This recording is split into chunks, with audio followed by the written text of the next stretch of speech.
Kali ini saya bersama dengan Bapak Dewa Umbara, beliau dari Bali, dan beliau akan ceritakan bagaimana perjalanan suksesnya sehingga bisa mendapatkan semua yang beliau sekarang nikmati. Selamat siang Pak Dewa, apa kabar? Selamat siang Pak Edi, kabar baik. Terima kasih sudah bergabung dengan kami di channel Berani Bermimpi. Saya minta Pak Dewa untuk ceritakan latar belakang keluarga dan pekerjaan supaya kita tahu siapa Pak Dewa Umbara ini. Baik Pak Edi, selamat siang teman-teman semuanya. Ya, perkenalkan nama saya Dewa Umbara. Saya lahir dari Karangasem, ya, dari keluarga yang sederhana sekali, mungkin minus, ya.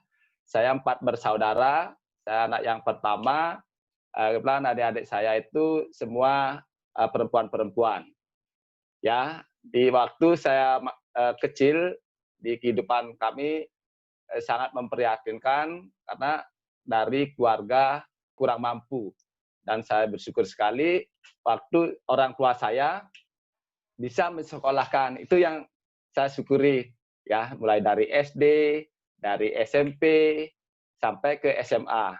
Nah, setelah saya tamat SMA, karena kondisi saya di kampung tidak ada apa, makanya saya hijrah ke Denpasar.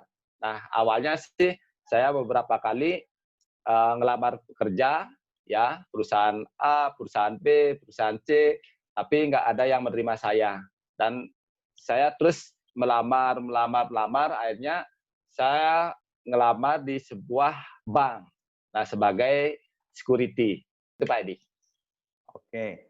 Nah, sebagai security di bank ini, pekerjaan Pak Dewa itu utamanya apa? Pekerjaan utamanya yang namanya security kan pasti mengawal ya, mengawal uang, ya banyak pekerjaannya, ya, dan itu mengandung sebuah risiko juga Pak Edi.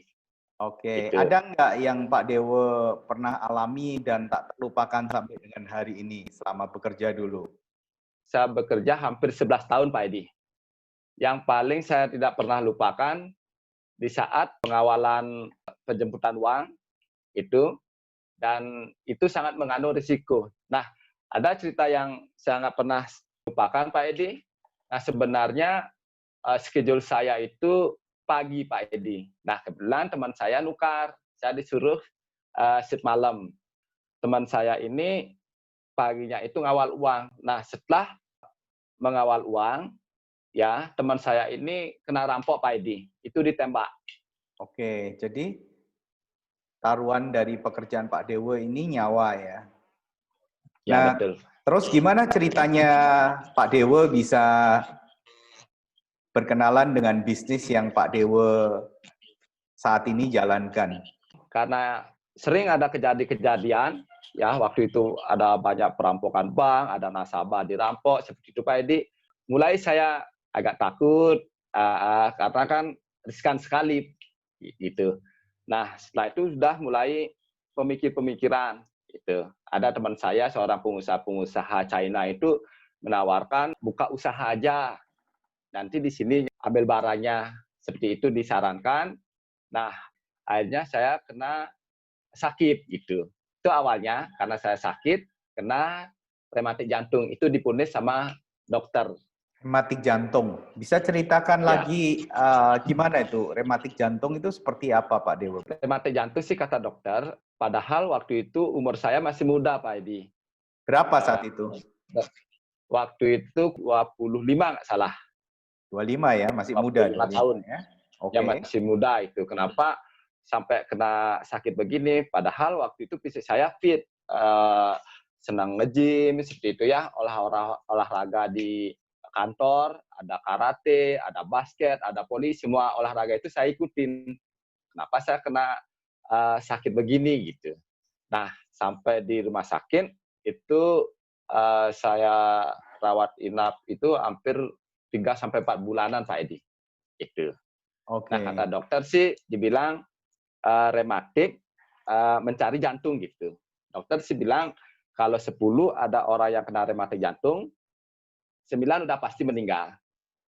Jadi Ya, yang yang satu aja selamat ya. Jadi kalau yang 10 satu orang kena rematik jantung, kemungkinan yang hidup itu cuman 10% jadinya ya Pak Dewa ya. 10%. Ya, betul. Karena apa? Karena yang satu orang ini juga tanda tanya Pak Edi. Tanda Oke. tanya. Kenapa? Karena selama 5 tahun harus si pasien ini mengonsumsi obat kimia. Oh Seperti gitu itu. ya. Jadi Ya, terus gimana Pak Dewa akhirnya apa yang dilakukan? setelah itu saya ikuti anjuran dokter. Saya kontrol sebenarnya itu 5 tahun Pak Edi. Kontrol pertama saya dikasih obat ya, dan itu luar biasa sekali sakitnya karena nggak boleh kena air hujan, dingin itu nggak boleh Pak Edi. Kalau Mm-mm. kena terlalu dingin itu kan tulang itu terasa kaku otomatis. Saya kontrol seperti biasa. Nah, karena udah baikan, saya ke kantor gitu Pak Edi.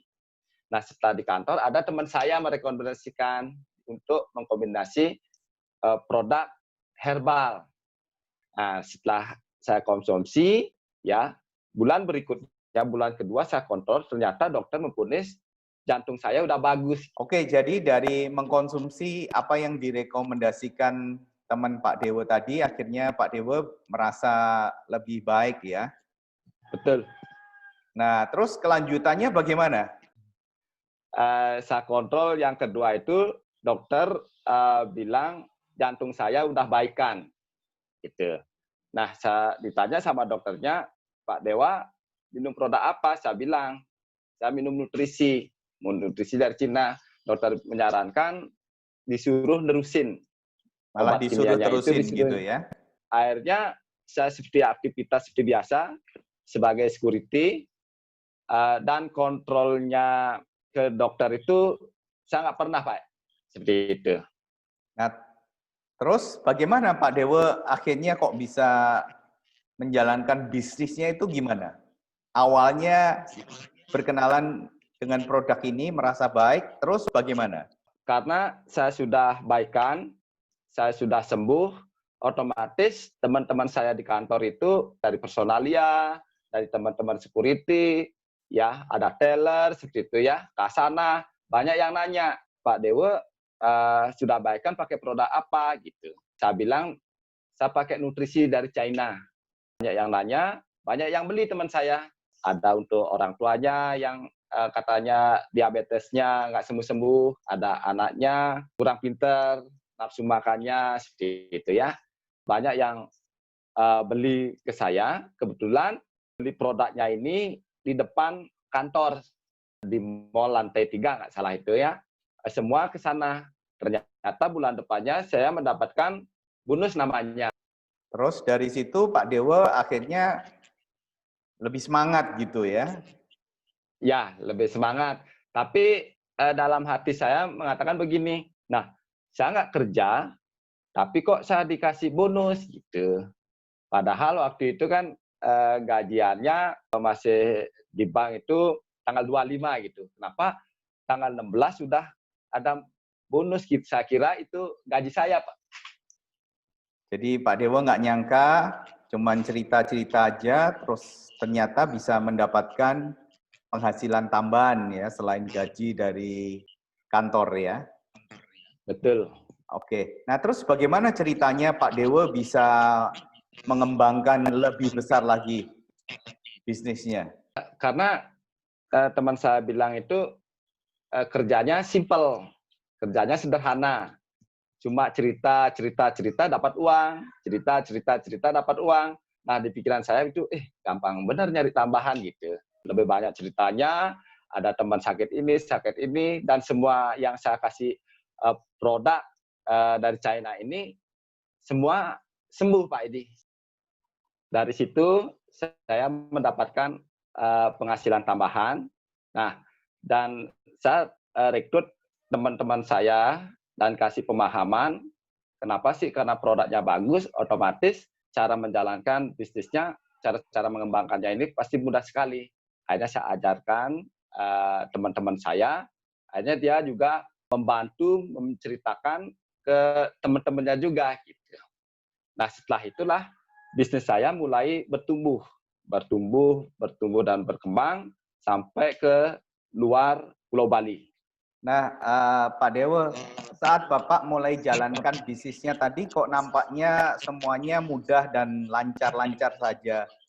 Ada nggak Pak Dewa mengalami kesulitan dalam mengembangkan bisnisnya?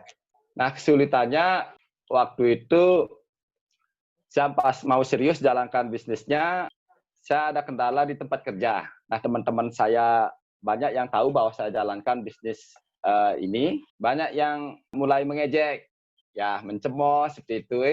Akhirnya saya mau tukar jaga itu, mau kembangkan itu agak berat gitu, karena saya masih bekerja itu, teman saya nggak ada yang mau tukar jaga. Ternyata untuk nukar jaga itu saya sampai mengeluarkan uang biar saya bisa kembangkan bisnisnya bersama tim saya. Maksudnya mengeluarkan uang itu bagaimana?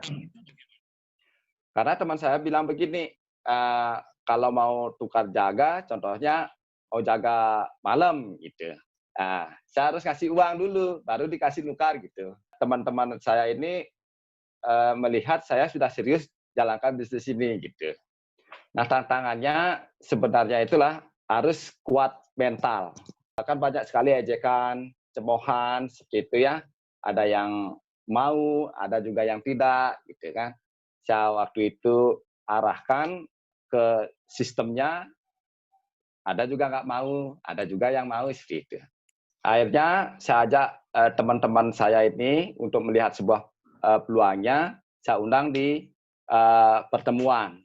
Nah, karena di pertemuan itu banyak berbagai latar belakang bisa sukses, ya biarpun separuh waktu sambil tetap bekerja gitu.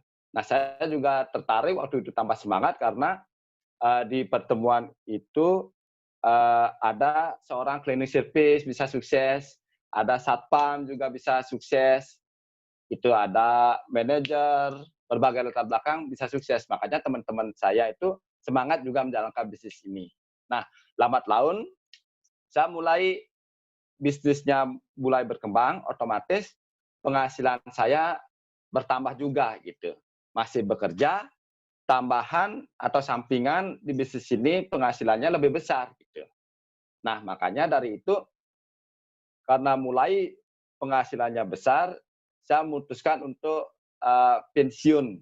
Nah, tujuannya apa? Karena saya biar fokus untuk menjalankan bisnis ini. Makanya saya bisa kembangkan ke luar Bali, ya tepatnya di Lampung.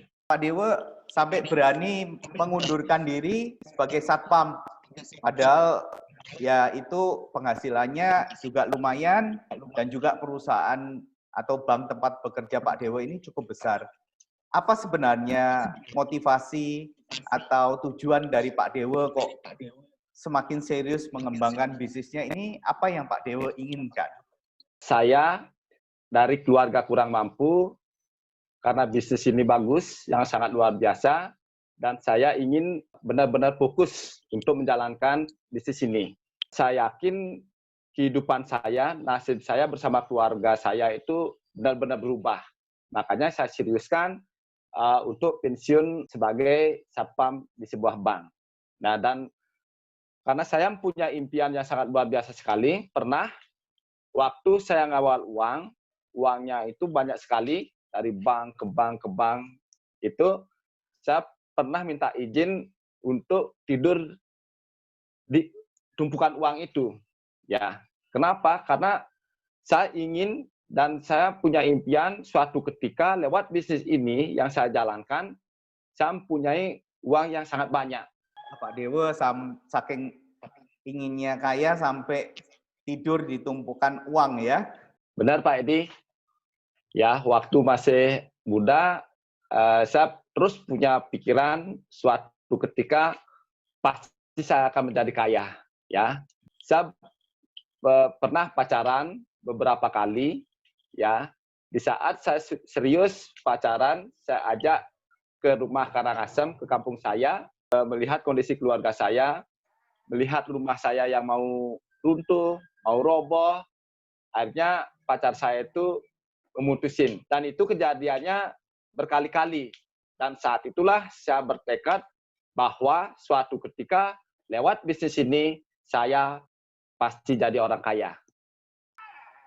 Wah, ceritanya cukup bikin Pak Dewo sadar ya, bahwa memang orang bilang uang memang tidak menjamin kebahagiaan, tapi kalau tanpa uang itu katanya jaminan penderitaan.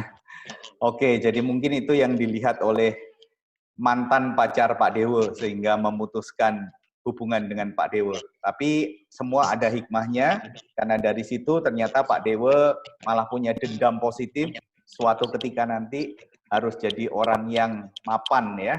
Boleh nggak Pak Dewo ceritakan berapa lama Pak Dewo sejak serius jalankan bisnisnya sampai merasa bahwa ini bisnis kalau saya tekuni akan menghasilkan lebih banyak lagi?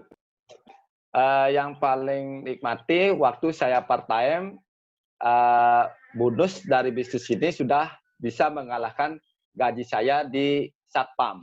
Dan berikutnya, jalankan bisnis ini, sebelumnya saya nggak pernah naik pesawat, jadi pernah naik pesawat. Lewat bisnis ini bisa jalan-jalan ke luar negeri secara gratis. Waktu itu keluar negerinya yang pertama kali saya ke negara China.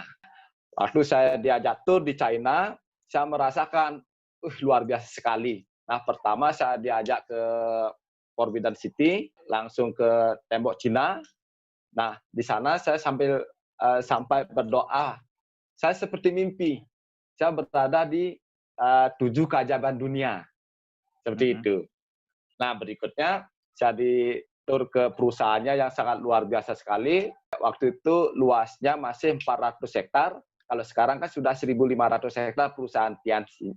Dan saya di sana, di perusahaannya itu tambah yakin lagi, tambah greget lagi. Ya, suatu ketika saya pasti akan mengajak tim-tim saya juga berangkat ke luar negeri, ke Cina. Jadi pengalaman pertama ke luar negeri itu ke China ya. Nah, setelah itu Pak Dewo juga bisa dapat banyak sekali trip-trip ke luar negeri ya tentunya. Kemana aja itu Pak Dewo? Ya, ke negara Vietnam, ke Paris, ya Monaco, ke Rusia, Pak Edi. Dan itu saya mengajak rekan saya juga ke luar negeri.